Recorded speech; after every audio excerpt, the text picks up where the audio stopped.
Lembaga Survei Center for Indonesia Strategy Action (KISA) kembali meluncurkan hasil surveinya yang bertajuk Pandemi, Persepsi Publik dan Tren Politik Terkini.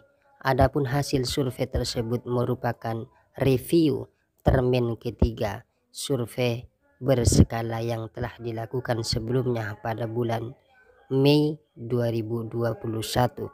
Berdasarkan hasil survei sisa yang dimulai sejak tanggal 27 sampai 31 Agustus 2021 yang menyasar 1.200 responden di 34 provinsi secara profesional melalui penarikan sampel dengan menggunakan metode sampel random sampling, didapatkan bahwa mayoritas masyarakat Indonesia merasakan ketidakpuasan terhadap kinerja pemerintah Jokowi dan Ma'ruf Amin selama pandemi ini. Kinerja Jokowi Ma'ruf Amin dianggap belum optimal selama pandemi COVID-19, terutama pada kuartal 3 ini, ucap Heri Mendrova, Direktur Eksekutif KISA melalui siaran persnya pada Jumat tanggal 3 November 2021. Terhadap 47,17% responden yang menyatakan ketidakpuasannya terhadap Jokowi, 38,58% yang cukup puas, 7,17% yang menyatakan sangat tidak puas, sedangkan hanya 3,91% yang sangat puas, serta 3,17% responden yang tidak tahu atau tidak menjawab. Provinsi, kebijakan dan program yang telah diambil oleh pemerintah seperti PPKM yang terus diperpanjang pada saat pandemi ini menjadi salah satu faktor ketidakpuasan masyarakat, ungkap Heri. Namun Heri menyebutkan bahwa publik juga mengapresiasi beberapa menteri dan pejabat negara yang telah dianggap telah bekerja optimal selama pandemi COVID-19. Menteri PUPR mendapatkan 45,83%, disusul Menteri Sosial 29,58%. Ada Menteri Perekonomian yang meraih 9,92%, kemudian Menteri Kemaritiman dan Investasi 8,25%, terakhir Menteri BUMN 6,42%. Sebaliknya, publik juga menganggap bahwa masih ada menteri atau pejabat negara yang belum bekerja optimal.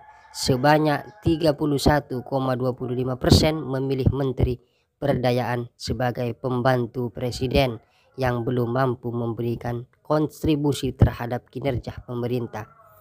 Disusul Menteri Tenaga Kerja yang dipilih 26,41%. Menteri Perhubungan juga mendapatkan 23,4%. Menteri Koperasi dan UMKM 14,25%, serta Kepala Staf Kepresidenan dipilih 4,67%, tutur Heri. Survei KISA yang margin of error-nya mencapai 2,58% dengan tingkat kepercayaan pada 95%, juga menyatakan penolakan terhadap wacana penambahan masa jabatan presiden wakil presiden menjadi 3 periode. Di samping alasan konstitusi, kinerja yang belum optimal dianggap menjadi hal yang mendasar mayoritas publik dan tidak menginginkan wacana tersebut direalisasikan. Hal ini terlihat dari 58,25% responden menyatakan tidak setuju dengan penambahan periode atau masa jabatan presiden menjadi 3 periode. Meskipun demikian, ada 28,83% responden menyatakan setuju dengan wacana tersebut. Responden yang menyatakan sangat tidak setuju sebanyak 8,25%, tidak tahu tidak menjawab 2,58%, dan sangat tidak setuju mendapatkan 2,9% responden, kata Heri. Bahkan Ihwal merencanakan memperpanjang bahwa kepemimpinan Presiden Jokowi hingga tahun 2027 hingga ditolak oleh publik walaupun dengan alasan efektivitas dan efisiensi dalam konteks optimalisasi kinerja pemerintahan. Persepsi tersebut tergambarkan dari 60,08% responden tidak setuju dengan wacana perpanjangan waktu kepemimpinan Jokowi hingga tahun 2027. Adapun yang menyatakan setuju hanya 25,42% responden, yang sangat tidak setuju 8,42%, sangat setuju 2,75%, dan tidak tahu atau tidak menjawab 2,33%, jelas Heri. Sementara untuk tren politik terkini terkait elektabilitas tokoh maupun protokol menuju pemilu tahun 2024 terproyeksikan jika Pilpres dan Pileg dilakukan hari ini.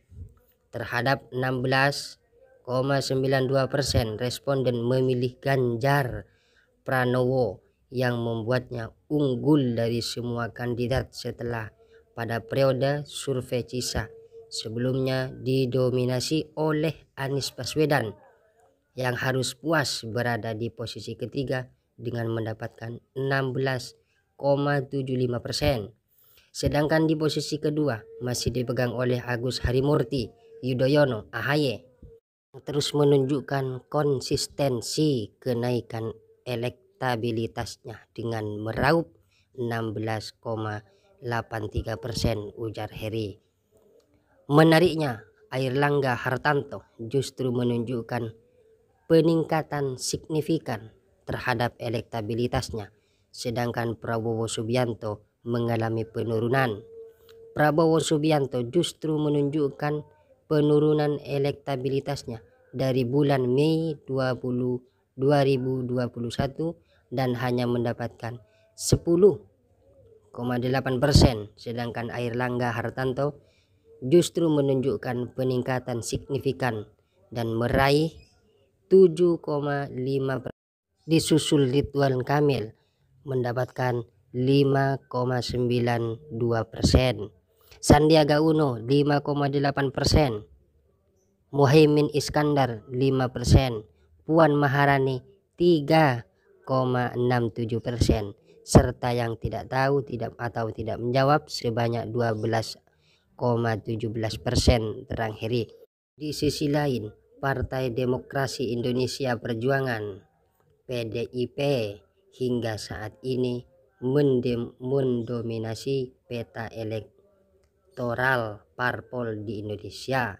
PDI Perjuangan justru menunjukkan kenaikan elektabilitas sejak survei sebelumnya dan mendapatkan 24,58%. Kenaikan elektabilitas juga membuat Partai Demokrat konsisten di peringkat kedua dan meraih 18,75%.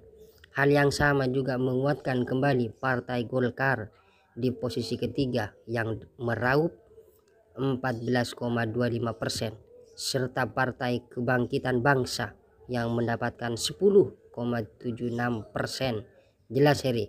Heri juga menyampaikan bahwa survei yang melakukan wawancara langsung dengan mendapatkan protokol kesehatan antara surveyor dan responden kembali menempatkan Gerindra dan Nasdem tidak berada di posisi 5 besar, serta adanya penguatan elektabilitas Partai Keadilan Sejahtera yang membuat PAN dan P3 tetap berada di posisi terakhir.